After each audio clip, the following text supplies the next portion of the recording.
네, 오늘 저희 손바닥 경제에서 짚어볼 주제는 기존에도 많이 다뤄봤던 이 카드 포인트입니다.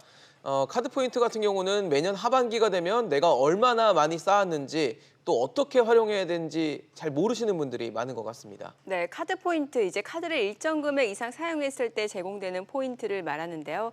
유효기간 내에는 정말 다양하게 사용할 수 있다고 합니다. 내 카드 포인트 얼마나 있는지, 또 언제까지, 어디서 어떻게 유용하게 사용할 수 있는지 전문가와 함께 자세히 짚어보겠습니다. 동아방송예술대 김원식 초빙 교수입니다. 어서 오세요. 어서 오십시오. 네, 안녕하십니까. 교수님, 사실 어제 이제 금융감독원에서 내 카드 포인트를 잘 이용하는 방법이라는 네. 자료를 아예 냈더라고요. 그런데 사실 카드 포인트의 존재를 잘 네. 모르시거나 아니면 알더라도 일일이 확인을 잘 안 하시는 분들도 많은 것 같더라고요. 그렇습니다. 오죽하면은 금감원이 이것을 또 자료로 팁을 해서. 네. 줄 정도인가라는 생각이 드는데요. 사실 저는 이름을 좀 바꿔야 된다고 생각합니다. 어떡해요? 카드 포인트가 아니고 카드 머니라고 저는 생각하거든요. 그리고 돈으로 활용이 예, 되니까. 그래서 포인트라고 하니까 돈이라고 생각을 하지 못하는 거죠. 그래서 우리가 신용카드나 심지어 체크카드로 물건과 서비스를 구매할 때 포인트가 적립이 되는 거고 그렇죠. 이것이 이제 현금으로 ATM에서 충분히 언제라든지 뽑을 수 있는 것이거든요. 근데 5년 정도 이제 기한을 두는데 어떤 특정 카드사는 유효 기간이 없는 경우도 있어요. 예, 그런 것조차도 제대로 알려지지 않는데 네. 어쨌든 카드 이용 대금 명세서나 이런 데 보면은 포인트 내역이 있기 때문에 네네. 이런 걸 꼼꼼히 따져보실 필요가 있습니다. 네. 자, 문제는 신용카드를 한 장만 쓰면 그래도 관리가 될 텐데 요즘 그럼요. 많은 분들이 혜택이 많다 보니까 그렇죠. 여러 장을 쓴단 말이에요. 그러면 일일이 다 전화해서 알아볼 수도 없는 거고 좀 한눈에 내 카드 포인트가 얼마나 되는지 알아볼 수 있는 그러게요. 방법이 그렇습니다. 이제 금감원 같은 경우에도 이제 파인이라고 하는 그런 예. 전용 웹페이지를 가지고 있고요. 네. 또 여신금융협회라는 곳이 있습니다. 네. 이 여신금융협회에서도 카드 포인트 통합 조회 시스템이 있습니다. 그래서 예, 예. 이렇게 가시면 되겠고요. 그래서 카드사별로 잔여로 총 포인트가 얼마나 있는지 그리고 앞으로 포인트가 어느 정도 소멸될 예정인지 이것까지 알 수가 있겠고요.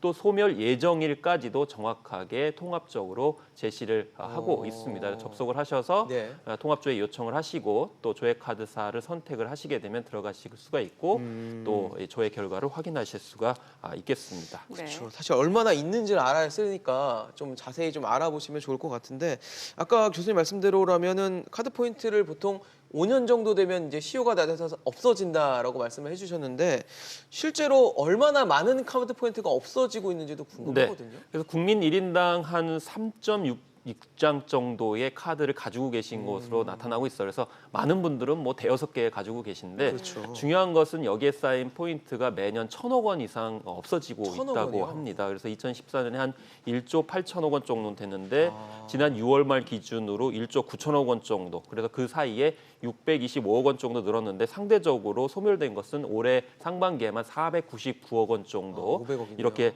소멸이 된 거죠. 그래서 포인트라고 생각을 하면 돈의 개념이 인식이 안 되니까 그러니까요. 그런데 결국 이런 499억 원, 1,000억 원 정도 소멸한다고 생각을 하면 돈의 네. 개념이 확실하게 들어차게 되죠. 네. 자, 그럼 만약에 카드 포인트가 쌓여 있는지 모르는 상태에서 해지를 했다라고 하면은 그 카드의 포인트는 사용을 못 하는 건가요? 네, 그렇습니다. 일부 소비자들은 그렇게 또 말씀을 하세요. 없어져요? 예. 뭐냐면 문자가 띄고 오거든요. 네. 그러면 사실 요즘에 문자나 톡 굉장히 많이 오지 너무 많이 않습니까? 오죠. 그래서 일일이 그걸 확인할 수 없는데 그러다가 이제 무심코 해지하는 경우가 있거든요. 그러면 해지할 경우에는 포인트가 다 소멸되고 현금으로 이제 환원할 수가 없어요. 그렇기 때문에 참 꼼꼼하게 파악을 하시고 네네. 계좌로 이게 송금을 받는 그러면서 또 이제 혜택을 누리셔야 되는 그런 상황입니다. 사실 지금 교수님 말씀만 들으면 빨리 확인해서 써야겠다는 생각이 드는데 막상 실생활 속에서는 쓰려고 하면 잘 안 되는 것 같아서 저희가 사례별로 좀 몇 가지 네. 좀 짚어보겠습니다. 사례 첫 번째를 좀 보겠는데요. 그림을 좀 띄워주시죠. 네. 결혼을 앞둔 분인데 이 혼수를 구입한 후에 무이자 할부 3개월로 결제를 했습니다. 그래서 결제를 했으니까 카드 포인트가 쌓이기를 당연히 기대를 했겠죠. 근데 확인을 해봤더니 적립이 안 돼 있다고 합니다. 무이자 네. 할부는 적립이 안 되는 적립이 거예요? 안 됩니다. 그래서 혼수품 같은 경우는 액수가 크기 때문에 네. 이게 포인트로 전환하게 되면 상당히 쌓이게 되거든요. 그런데 무이자 할부 같은 경우는 카드 포인트가 안 되는데 그 이유는 뭐냐면 무이자라는 건 결국에는 이미 포인트를 땡겨 지급을 썼다는 했다. 개념으로 볼 수가 있는 것이거든요. 그래서 물론 이제 신혼 초기에는 돈이 없기 때문에 할부를 하는 경향이 있는데 그렇죠. 이제 업체 입장에서 봤을 때는 이미 포인트를 지급한 거 다름없다 이런 식으로 보기 때문에 해당이 안 된다고 볼 수 포인트를 있겠습니다. 이자로 내줬다라는 뭐 그런 식의 개념이 개념인 되겠죠. 거네요. 네네. 자, 두 번째 사례도 좀 보죠. 네. 두 번째 사례는 카드 포인트 5,000점이 소멸된다는 문자를 받고 포인트 사용 가능한 사이트에서 돈을 더 보태서 물건을 구입했는데 물건 구입 후 1원부터 현금화가 된다는 네. 사실을 확인 후에 그렇습니다. 이게 이제 가장 대표적인 건데요. 작년 10월에 이게 약정을 바꿨어요. 그 전에는 예를 들면 이제 10,000포인트가 채워지게 되면 현금을 환산한다. 이게 대표적인 어떤 약간 악법 비슷한 거거든요.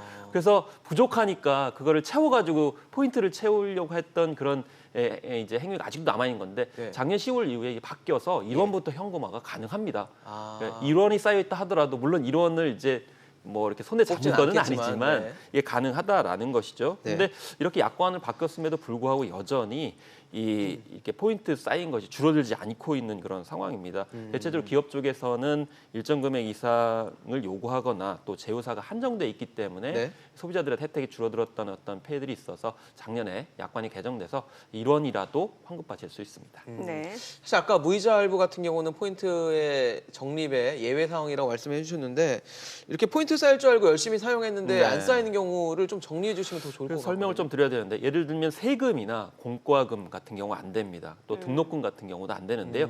세금이나 공과금 같은 경우는 사실 소비 행위라기보다는 당연히 내야 되는 어떤 그런 비용에 그렇죠. 해당이 되는 네. 것이죠. 그렇기 때문에 기업 쪽에 사실은 뭐 소비적인 측면에서 이득이 되는 게 아니고요. 등록금 같은 경우도 액수는 상당히 크죠. 그렇죠. 그런데 이제 그렇게 일반 시작하니까요. 기업에 해당되는 부분도 아닌 측면이 있기 때문에 네. 제외되고 있습니다. 그래서 전월 이용 실적에서 제외되고 있는 그런 상황들을 확인해 보실 수 있으면 더 좋겠다고 이제 생각이 듭니다. 네. 자, 그러면은 카드 포인트 어떻게 활용하면 좋을까요? 네, 일단은 카드 이용 대금 같은 경우에도 포인트로 내실 수가 있습니다. 네네. 또 연회비도 내실 수가 있겠고요. 예. 소득세나 소비세 그리고 국세 같은 경우에도 이 포인트로 내실 수가 있겠습니다. 그리고 기부도 하실 수가 있어요. 그런데 기부도요? 이 카드사 홈페이지를 통해서 기부를 하는 경우에는 연말새에 계속 공제가 되는 그런 상황입니다. 그리고 보시면은 이제 따로 앱을 가실 수 없는 경우에는 카드사 콜센터를 들어가시게 되면 예. 이게 신청을 하실 수가 또 있습니다. 아. 그리고 또 요즘에는 이 관련 이제 금융 상품도 나오고 있는데요. 네. 금으로 자동 입금해주는 상품도 나오고 있습니다. 그래서 1원이라 하더라도 금으로 환산을 해서 적립을 해주는데 이게 이제 일종의 잔돈 금융 상품 서비스입니다. 그래서 0.019g부터 자동으로 포인트를 금으로 이렇게 입금시켜주는 경우도 있습니다. 사실 저는 뭐 카드 포인트면 그냥 그 제휴된 업체에서 물건을 사거나 하는 정도밖에 생각을 안 했는데 지금 말씀해 주신 거 보니까 굉장히 다양하게 사용이 가능한 것 같습니다.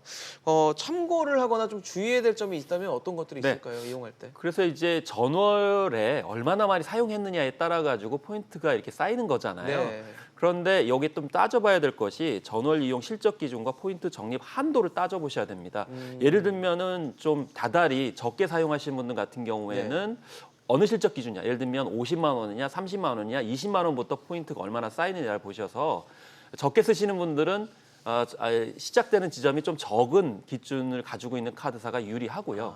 그리고 적립 한도가 뭐 2만 포인트다, 3만 포인트다 그러면 많이 사용하시는 분들은 뭐 2만 포인트보다는 3만 포인트를 낫겠죠. 적용하는 그런 카드가 이제 좋다고 이제 볼 수가 있겠습니다. 네. 그리고 흩어져 있는 경우가 많거든요. 근데 흩어져 있는 그 포인트들은 모으시는 게 좋습니다. 특히 가족끼리 카드사 여러 개 있는 건데 네. 그거 같은 경우는 뭐 한 회사일 경우에는 같이 모아가지고 또 할 수 있는 시스템이 있고요. 또 한 가지 주의해야 될 게 뭐냐면 이 가전제품을 구입할 때 선 포인트 결제를 유도하는 경우가 있어요. 네. 그러면 이제 비싼 가전제품 또 포인트가 쌓이게 되면 그거를 벌충할 수 있겠지라고 생각을 하는데 의외로 가전제품 비싼 데 비해서 포인트가 쌓이지 않는 경우가 있기 때문에 무턱대고 비싼 가전제품 같은 경우 선 포인트 결제를 하시게 되면 오히려 더 다른 비용을 치불 수 있기 때문에 이런 점 주의하셔야 되겠습니다. 네, 알겠습니다. 카드 포인트 활용하는 방법에 대해서 알아봤습니다. 오늘 말씀 잘 들었습니다. 고맙습니다. 감사합니다.